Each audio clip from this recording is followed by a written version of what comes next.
Hello everyone and welcome back. My name is Brittany and on this channel we talk all about houseplants, and today we are going to do something that I have been waiting for. So we are going to be potting up this Monstera deliciosa propagation that I started propagating back in January. This plant is actually cutting from my grandmother's plant, who she had gotten the plant from her mother.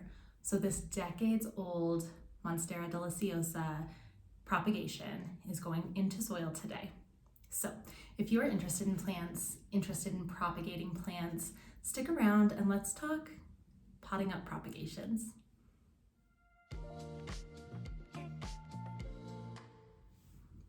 Okay, so a little bit about this plant.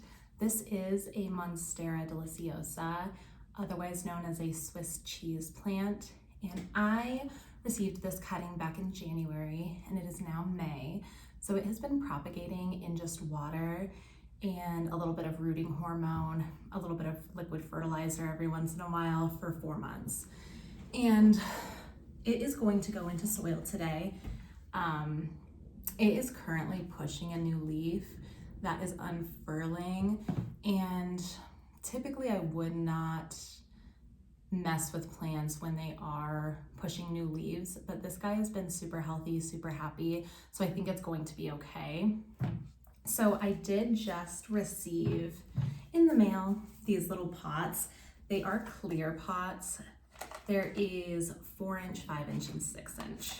So I was gonna kind of look at this root ball and see which one I thought would be best. You really don't want to overdo it in terms of pot size for Monstera because they do like to dry out prior to being rewatered, the roots. So to avoid root rot, I think we're gonna start, what do you think?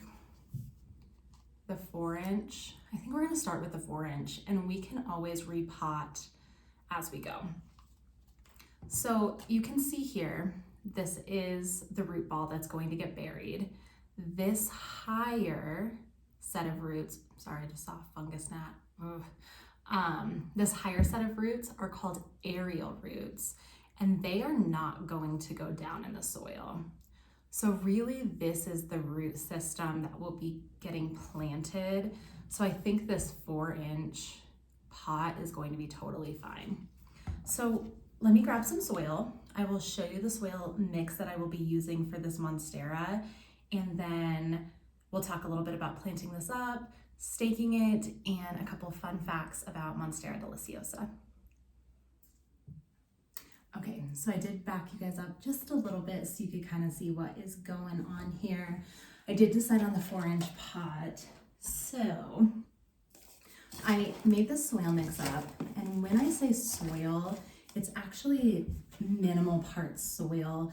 This has some orchid bark in it. It has a little pumice, some perlite. I want this to be really chunky, very aerated, because the last thing that I want is to have spent 4 months growing these roots for them to then rot out in some really moisture retaining soil. So we're gonna go, let me look at this again. No, I really do think that the 4-inch is gonna be okay. So you can tell the direction that the plant needs to be pointing based on where the leaves are coming out of. So realistically, this should be the front of the plant, and as you place light toward it, it's going to turn toward the light. So I'm gonna put the light here, and then this leaf will end up turning. So I'm gonna go ahead and add a little bit of soil in here.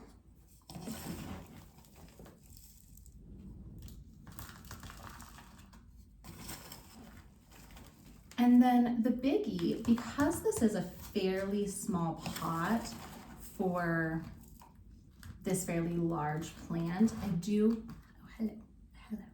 do want to stake this so that it doesn't end up falling over. It doesn't end up growing really wonky. So I'm just putting a little bit, not full amount soil in here. And then I'm gonna bury these aerial roots down in here as well. I don't want them fully covered, but just enough that they'll kind of grow into that soil. Here we go.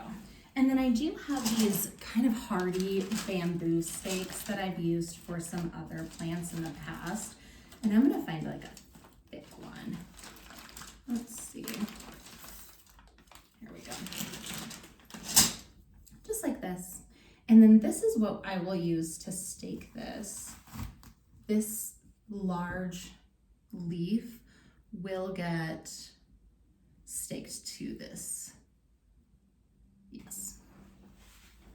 And then I'm just going to finish filling this in, filling around it, kind of pressing it in as I go so I can get rid of a lot of those air bubbles that are in there, because water will just kind of retain in that area if not. Okay, couple fun facts. So I was doing a little research on Monstera deliciosa just out of curiosity, and I found a couple of fun facts that I had never seen or heard anywhere. So tell me below if you've heard these facts.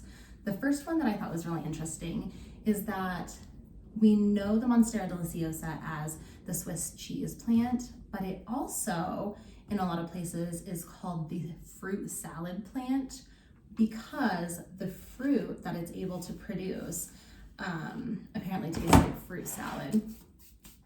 And this fruit is really hard to get. It takes perfect growing conditions. It takes a year for the fruit itself to produce. And if you eat it before it is ready, it can be harmful to the body, like poisonous to the body. So I thought that that was really interesting.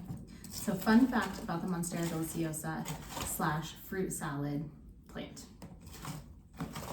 And then I'm just gonna fill in a little bit with this thinner soil on the top, the actual soil perlite mixture, just to kind of get it all settled in there. Go. And then this is going to sit right in my entryway. There's 2 big windows, the door is glass, it's getting light from all angles, and this is going to, as it grows, produce larger leaves because of that light. And also, as the leaves grow, these holes or fenestrations will start to get more pronounced as well. So next fun fact, you might probably know this, these plants produce fenestrations because as their leaves get so large in the wild, when the wind blows, it's almost like a kite and it'll just pull the whole leaf over. So these are areas for the wind to go through.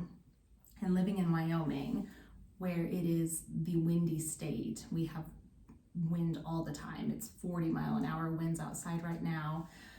I can appreciate that. So second fact of the day, these are fenestrators so that they don't blow away in the wind. Okay, so I'm just pressing this all down.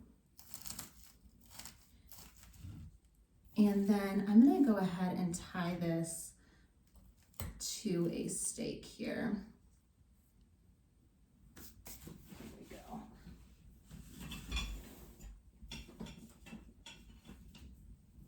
I have this little garden tape. Let me go cut this real quick. Okay, I got this garden tape cut. So I am going to just stake this nice and tight to this bamboo stake. And like I said, those aerial roots are poking out. I'll show you here in a second. But third fun fact of the day, and I had not heard this one, but it totally makes sense now that I hear it. Oftentimes, especially in other cultures, those aerial roots, because they grow so long and so hardy, are used to make baskets. I never knew that, but thinking about it, it completely makes sense. So if you had heard that before, let me know if I'm just like way behind. There we go. Okay, that is what that looks like. I'm gonna go ahead and get this watered in really well, and then as the summer time and the growing season happens, I do imagine that this is going to turn the way it needs to. We're gonna get some growth in the size of the leaves because of the longer days, the brighter sun, the warmer temperatures, the higher humidity. I think this guy is gonna be really happy. So our little Monstera deliciosa, good to go. I did want to show you guys also, as I'm looking at the fungus gnats, tell me if you are having issues already. I went and got some of these little fungus gnat stickies. So I'm gonna put a couple in here, especially with these seed starters. I've really started to see them pop up, the garden seed starters. Every time I open the humidity dome, a couple little guys fly out. So give me tips. What are you doing to keep the fungus gnats at bay? And that is that. Short one today. Let me know if you have started a Monstera deliciosa from a propagation and how it went. If you have tips or tricks, leave them in the comments for us. And if you like content like this, please consider subscribing to my channel. I will see you guys in the next video, and I hope that you have an amazing rest of your day.